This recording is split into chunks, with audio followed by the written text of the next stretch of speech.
50 points must have been pleasing to really put on the score and finish it off well. Yeah, it was, mate. It was very professional, disciplined display. You know, we haven't done that for a while. Put a team to the sword like that, but they could do it because they stuck to all their little processes and our plan, and it was. I was actually really impressed with our defence. I thought the 2 tries they scored, I thought were, you know, they were tries that could have been stopped, but.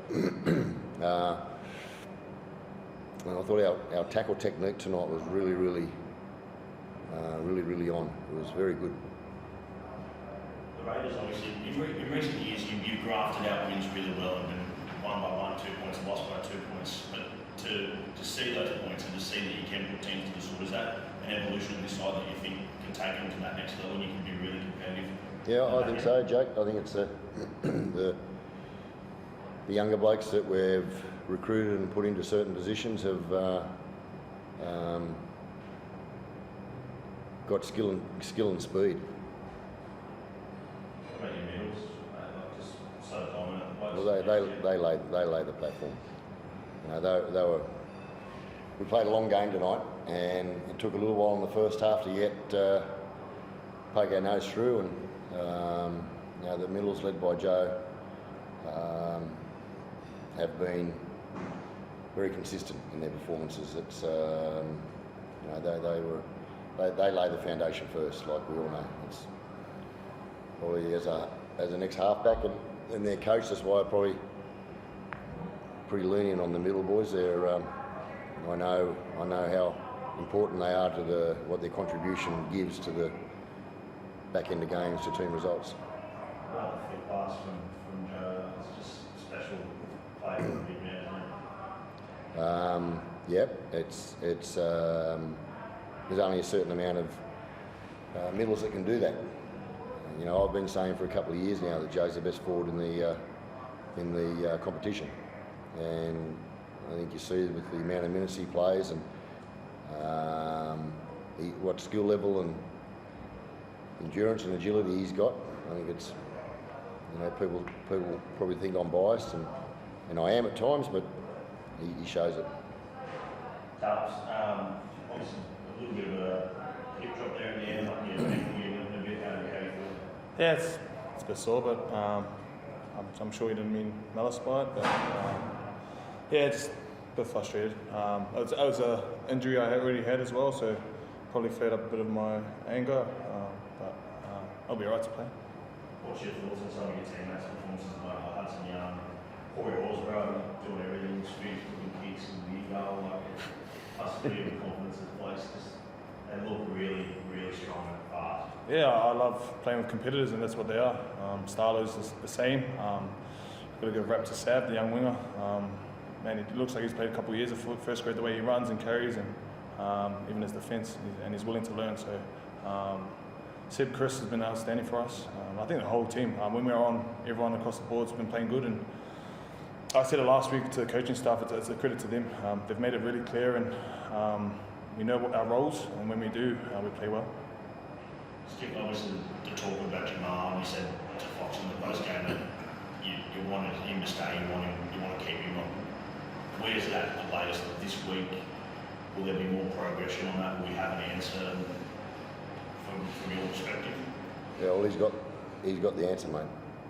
We want to sit down and renegotiate another year with him.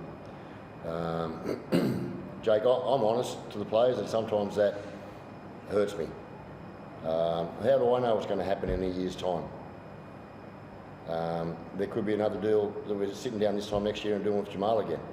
I've got to keep trying to build a football team here that can be a top 4 football team, and Jamal's a big part of that, and so is Ethan Sanders and Ethan Strange. You're allowed to have good players. You're allowed to have a couple of good players in certain positions. Other clubs have, and you know, you look at Melbourne. They've got great depth in certain parts of their spine. And you look at Tommy Starling and you look at Jamal, they know young blokes are underneath them who are good football players coming through, and look how good Tommy Starling and Jamal Fogarty are playing. They're playing as good as they have because they know that pressure's on them. So I don't apologise for it, but we want to keep Jamal, and we'll know early this week whether there's been contract negotiations with Manly or not over the last 2 or 3 weeks, or month, which we keep hearing, where you're not allowed to actually do it. But we'll sit down with Jamal early this week and we'll tell him exactly what we've got. He was very happy in regards to what I've discussed with him early this week. So, mate, I'll know if there's been prior communication with Manly.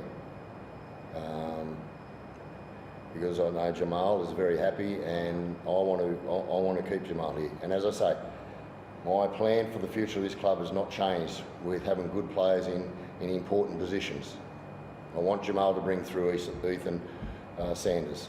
You can see what we're doing with Ethan Strange. I reckon Ethan Strange's game tonight was his best game he's played for the club. It doesn't have to be the flashiest, but you have a look at his hit technique defensively. You have a look at how powerful of a runner he is. He's got a massive career ahead of him, and that's what I want to happen with Ethan Sanders. But I don't rush them.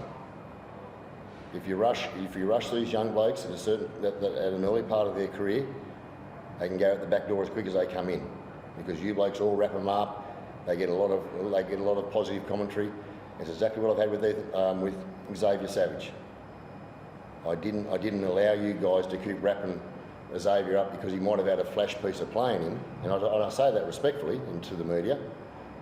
You've got a job to do too, but he might run an 80-90 metre try, but you don't see all the little things he does off the football that was poor. Xavier now, through patience, has been so much better in those areas.